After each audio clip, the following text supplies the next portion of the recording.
So, as you've heard in Guy's film, the soundtrack can be very, well, surprising. And he loves to mix his popular culture, high and low culture, like country music or jazz music, or blues. Also, there was a beautiful film with a blues voice. I don't remember who he is, maybe Hollywood. And anyway, so this one seems to be country music. Harmonica. It's harmonica. Yeah. So, our first play. And then? Video. Maybe to that what's obvious with this post-synchronization here is less obvious in other films, but should be, I think, pointed out, is that he never edited image to match the sound precisely. It's always half-chance encounters. So it's always a counterpoint. It's not strictly, like people who do video clips, editing, they would, refer to the clear, percussion sound, the cuts, and do it in a very precise matching. He never looked for precise matching. He was rather looking with, for interplays and. So that is for like small items in the movie? Yes, exactly. It's kind of what it says in the first one. It's a total effect of accidental design.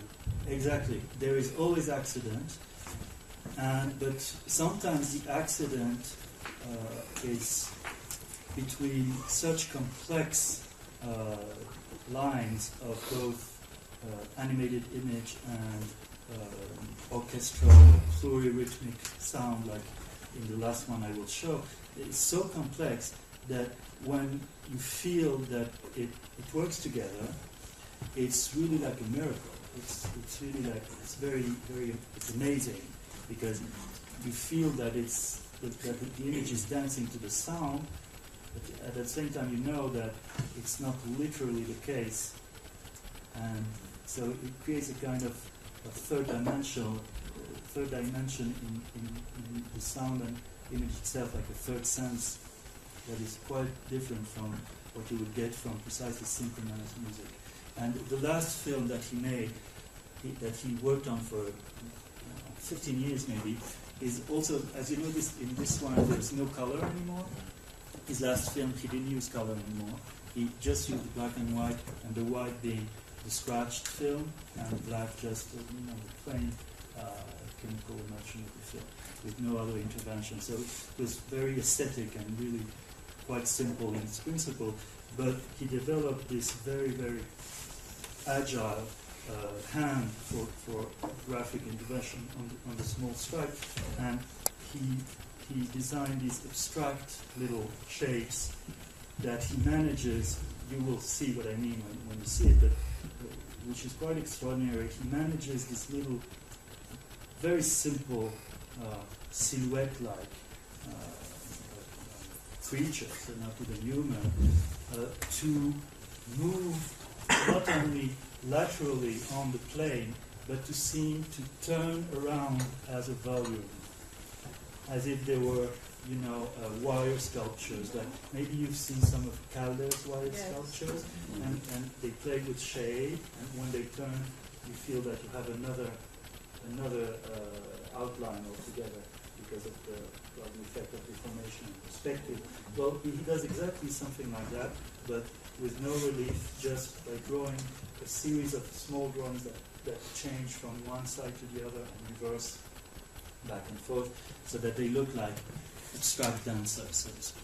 And this is on, I believe, percussion music from South Africa, if I'm not mistaken.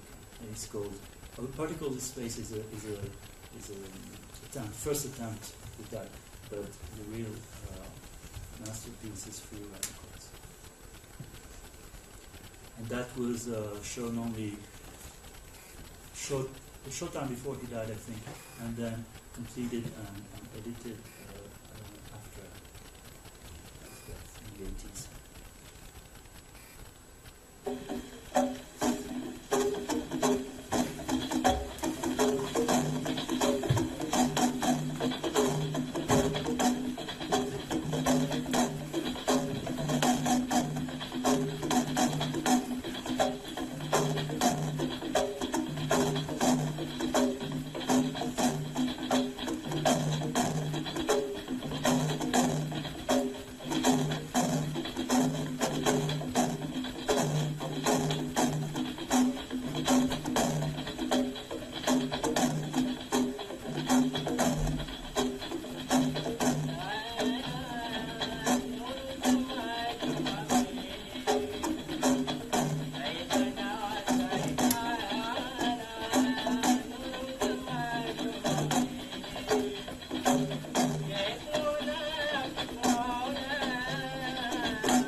Yeah, It's good. single frames. Yeah.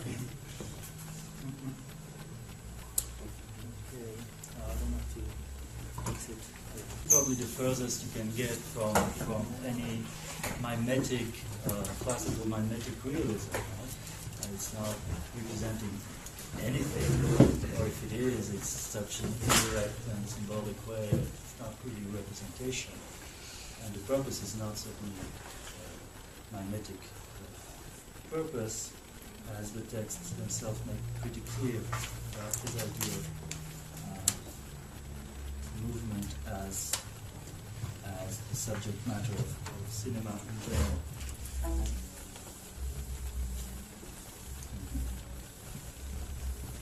This is a serious narrative. Yeah, that's what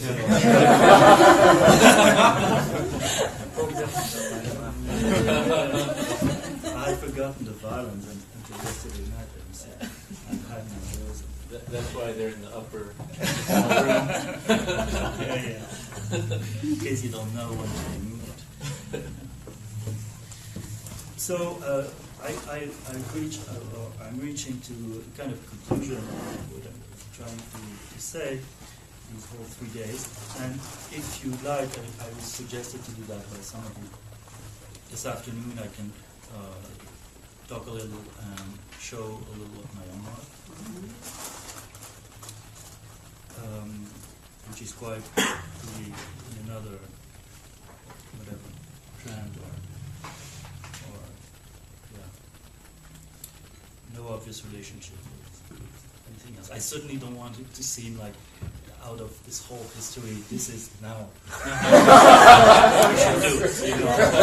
I know this is a terrible effect. People say, Eisenstein is dead, and Frisson is dead. I don't feel that well myself. So, is the general basic aesthetics of mimetic realism dead, or is it over? And why? Or if it is, then what can be, what's left, or what's to be expected of cinema?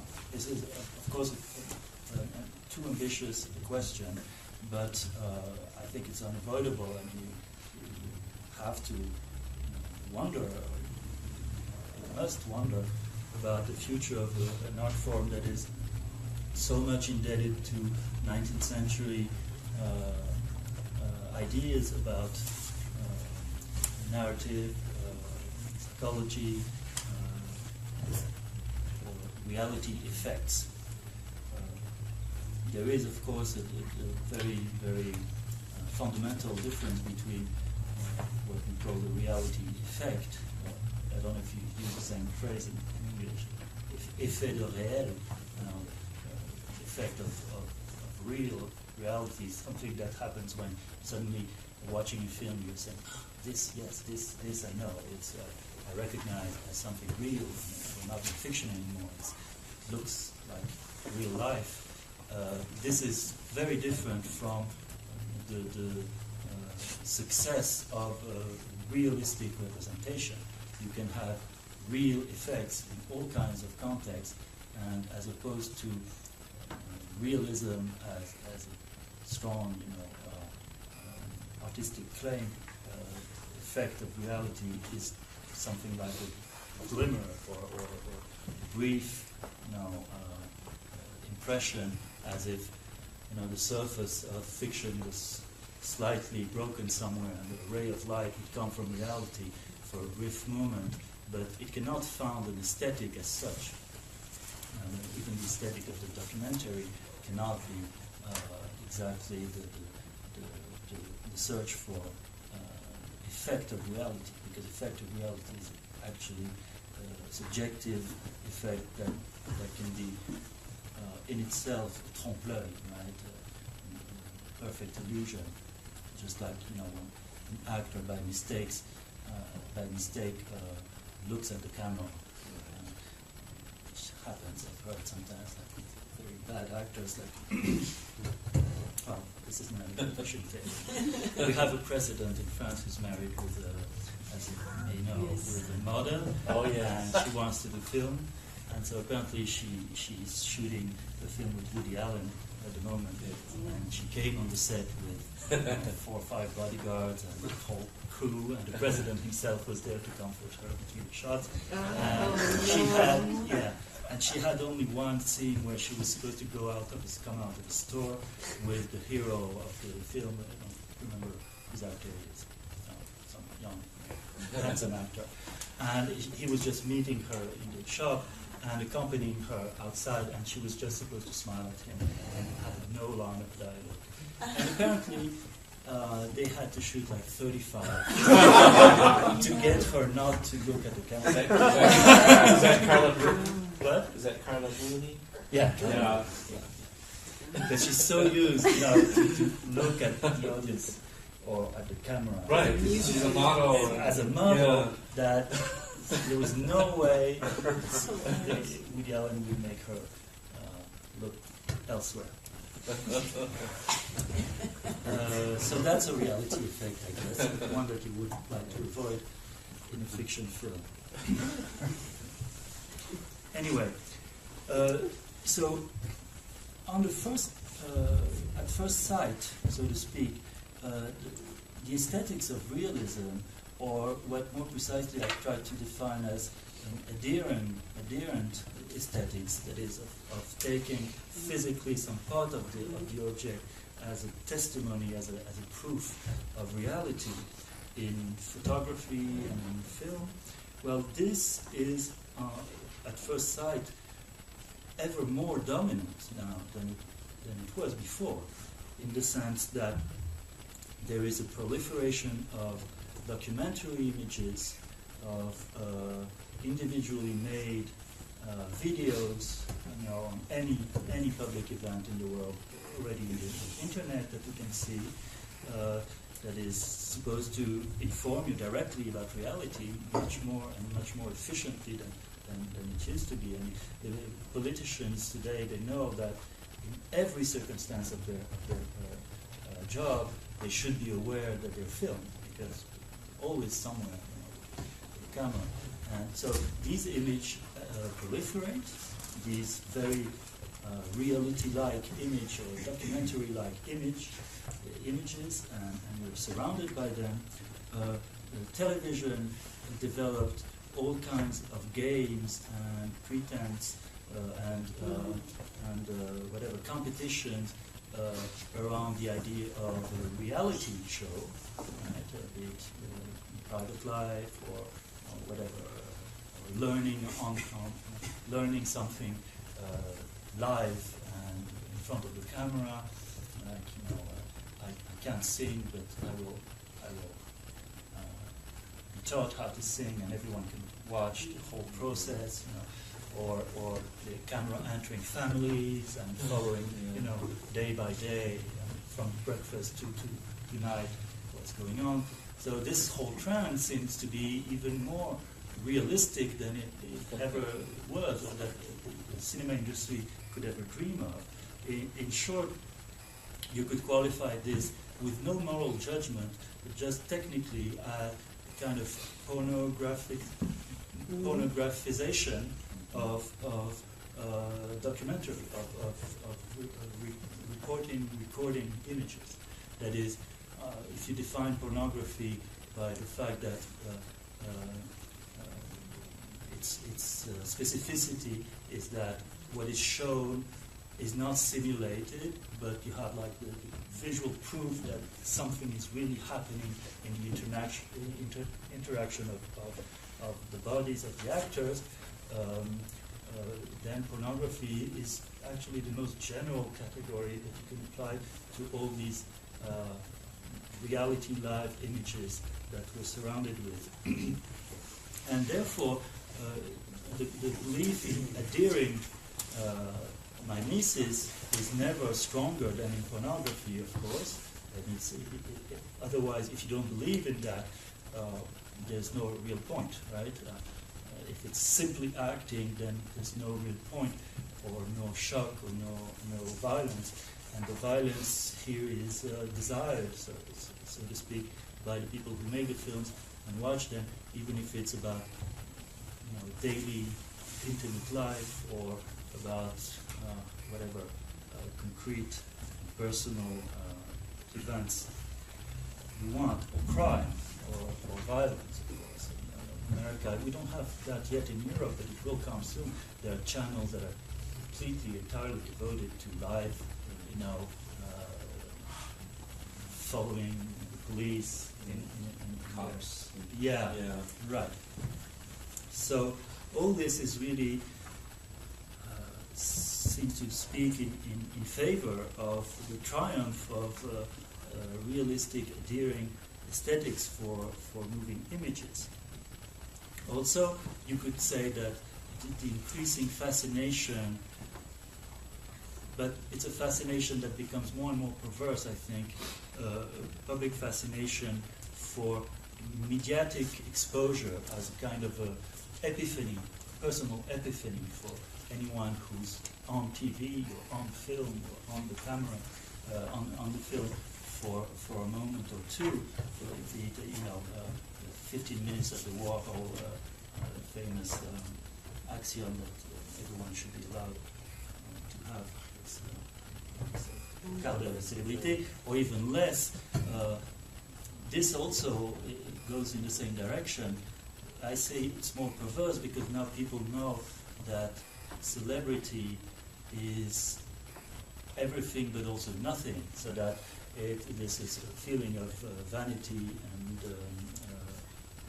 purposelessness that is much stronger than before at the age of the movie stars, where it could be almost a religion and a strong myth that the exposed person, the enlightened person that is filmed and photographed is in a way a superior being, or even an eternal essence, like, a garbo, unchanged beauty, or quasi-divine stars. Kenneth Anger understood very well this mythology as being a kind of a new pantheistic religion, and he took it on its satanic side. But it's still, it was in a way efficient in terms of relief and maybe comfort for some people. Whereas now it's so pervasive, and the consummation of the bodies on the visual media is so fast that everyone is aware of the fact that it's like burning your wings, and that death and oblivion is directly what follows. So that there is something a little more perverse, but still celebrity and TV personalities are the object of probably the most massive diffused images and newspapers, etc. So that it seems that the fascination for image reality or yeah, something like image epiphany of reality is still very strong.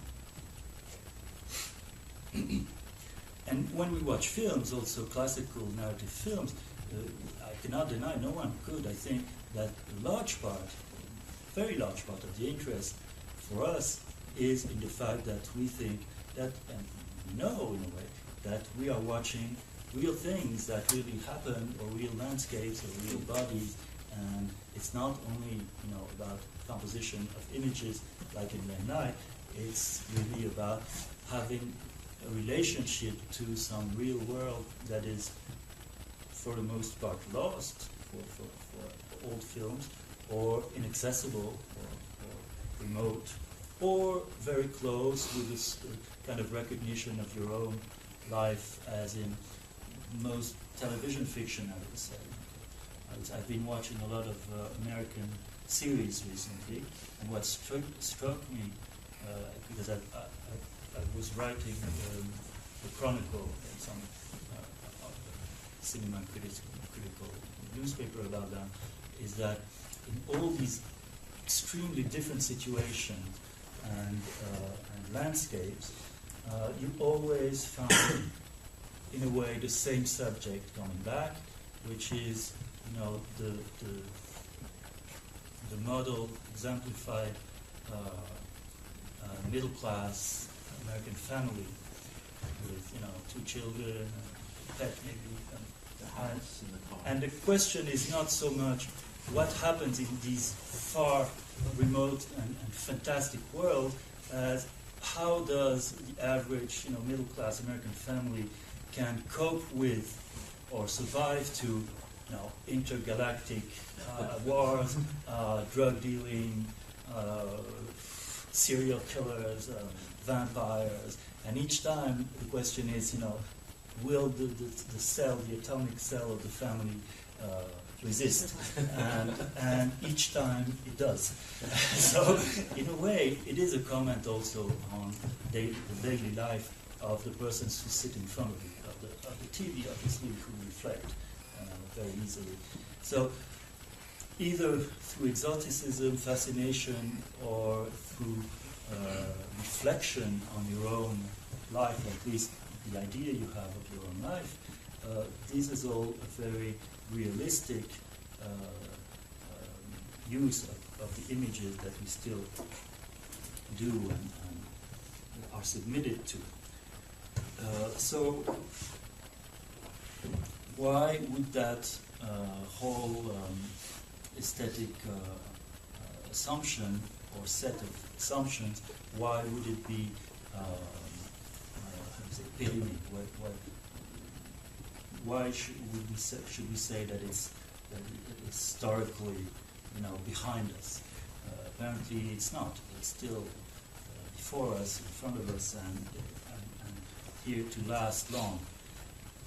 Still, I think there are two, and we discussed that a little bit before when you asked about.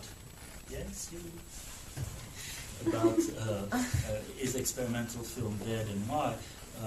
I think there are at least two major changes, some maybe not always obvious, but it may not be obvious why there are major changes, but I think they are recently happening. One is the kind of democratization, you could say, or proliferation of cheap tools for treating and manipulating images. That is, anyone now, any kid really knows how to tamper with photographs, with Photoshop, with special effects, with After Effects. After Effects is a bit difficult, but you can master it if you want at your home, and you can do things with your own personal computer that looks like Star Trek or whatever. So the manipulation of images is becoming, a hobby for virtually anyone, and I think this has some consequences on the way we watch films. When people were watching King Kong in '32, the production had forbidden any leak as to what the trick was and how they made it seem so real. So no one knew whether it was this huge fake gorilla somewhere, or whether it was just a hand and a head, and whether it was animated afterwards or in real, or how it worked altogether, and what the danger was, etc. So that when you were watching it, it was really like when you were watching a magician, and part of the pleasure is not knowing the trick. Now, I think that part of the pleasure is knowing the trick, and is being able to analyze the trick and say, well, it was well done, not well done, better done than in this or that film, so that there's a very well spread knowledge, at least intuitive knowledge, of the manipulative nature of virtually all cinema, technically. And this, in a way, undermines the belief in an ontological adherence of the image to the thing itself. We can be suspicious virtually of any image. And this started long ago. You could, well, there's symbolic dates that you could give to that, and there's several that would make sense. One is, and has been in cinema criticism for quite a while, the Zapruder film with the Kennedy assassination. Right? This film started to circulate, and everyone started to analyze frame by frame what was happening, and whether there was editing or not editing, and whether the CIA had tampered with the film, and how to interpret the trajectory of the bullets, etc. Suddenly, everyone could become a film critic in a very technical sense, and had to, if you wanted to know what's happening in the real world, as opposed to what the government is telling you. So that, in a way, this knowledge of artificiality, manipulation of image has become universal. And I think this affects deeply the kind of relationship we can suppose or imagine between the image and the reality. So that would be one thing that I think makes a difference, a real difference. The other, as I already alluded to yesterday, is, I think, the change in the nature of recording, of image recording, from the physical, chemical process of imprint on film to the computational process of encoding in computer or computer-like camera, computerized cameras with chips. Well, we discussed that. I won't come back to it, except if you have questions and remarks about that. But I think it strongly affects the ontological background that even if we don't think or speculate philosophically, the natural idea that we have of the relationship between the image and the thing present in the image. It's not the same whether you have an imprint being, tactile or luminous, and whether you have a translating, transcoding, transference of one type of information into another type of information, and then decoding this code to create, again, a visual thing. So it's really like it's going through this translating process. You have visual information, then it becomes purely informational digits, and then from these digits you recreate visual information that is on a grid of pixels. It's not the same, it's more indirect, it's more abstract, it's more obviously transformation. Of course there's transformation in any input, but this here you have to know is a very complex transformation, and therefore it is not an imprint, or I wouldn't call it an imprint. So that you're aware that all the settings for the recording of course, you had all kinds of settings, and you still have in the analogical, argentique, as we say, chemical recording.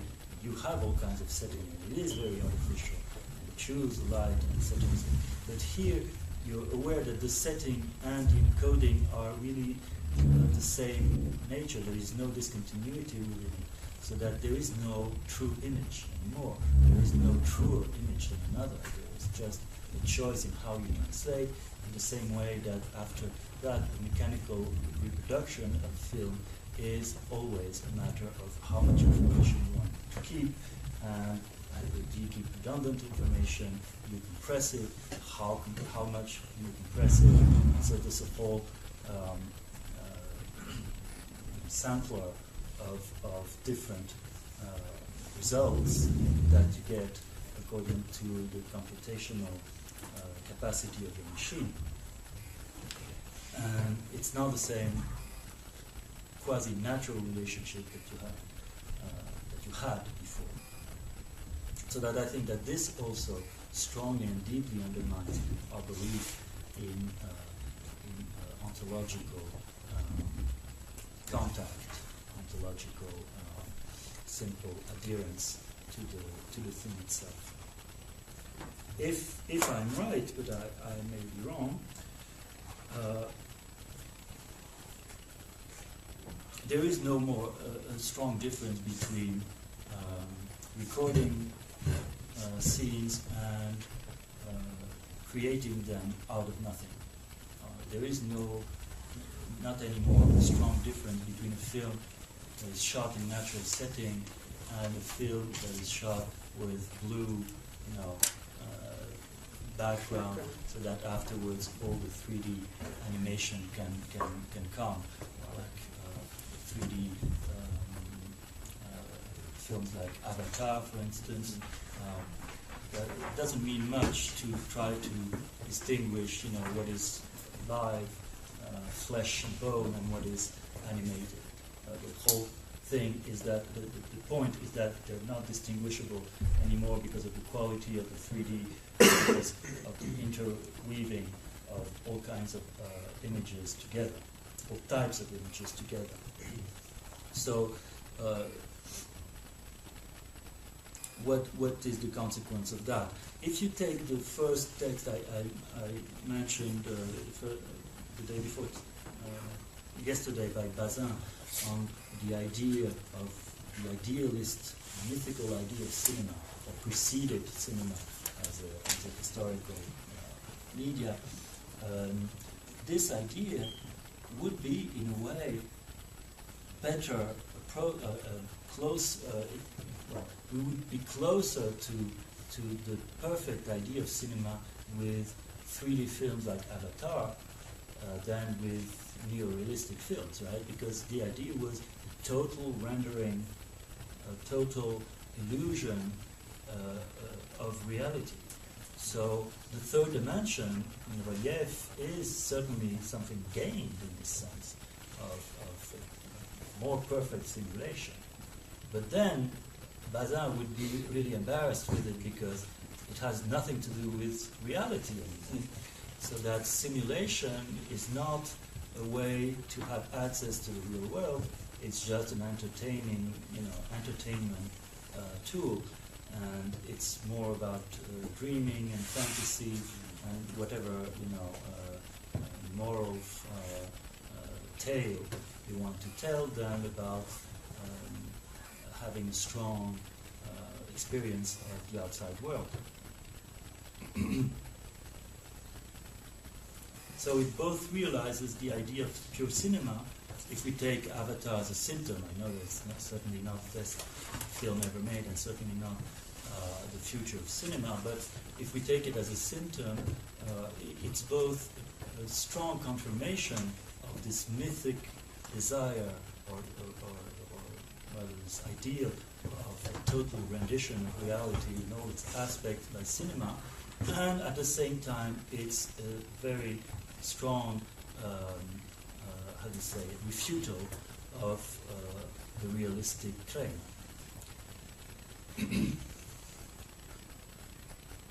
or of what Krakauer called the natural affinity of cinema with physical reality. And what about what does remain of such an affinity when we have these films that are almost entirely synthetic, or even the modern animation, or the Pixar animation with the lift, etc., can be an argument for that. It's a progress in illusion, but it's certainly not a progress in realism. So that apparently the myth is obsolete in the strongest sense, that it cannot remain intact because it's destroyed by its own success in a way. In a way that I don't intend it in a moral way, but it is a version of a very classical moral saying that, like Bossuet, for instance, about sin and punishment and reward by God, said in this very pleasant way. And it's so true that it's very cruel that God punishes men by granting them their wishes. And exactly that, you're punished or you're refuted by the very success of the idea. And you could argue that this whole question of realism in cinema is a theoretical question. And it concerns people who think about cinema, people who speculate about cinema, but it's not really pertinent for people who make film, produce film, and watch film, because we all know that Hollywood was an industry of dream, and not certainly some enterprise to make the world more real and present to the people who watch the films. So it's really a theoretical, philosophical discussion that, in a way, was always in kind of décalage with the reality of the industry of filmmaking. So in a way, Hollywood was already a refuter of the realistic claims in itself. But then the interesting question, at least I think now, is whether if we abandon completely these categories that from realism led to, for instance, in classic cinephilia, to a humanistic, even a moral criterion for judging films, that is, how do they deal with the outside world and human reality and social reality, how truthful they are,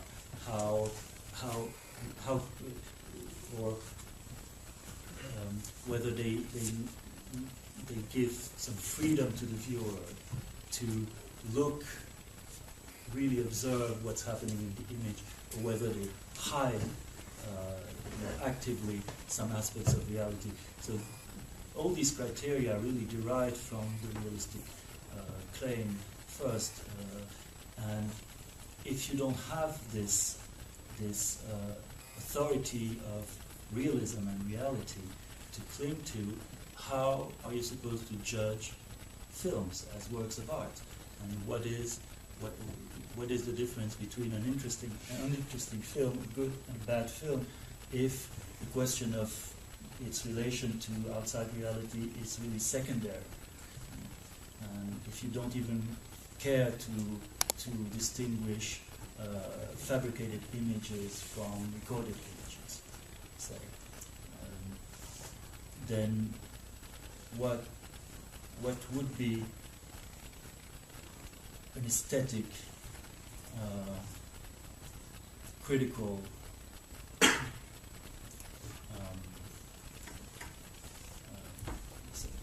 criteria? On what basis could you assert an aesthetic, a new aesthetics for cinema or for moving images as art in general?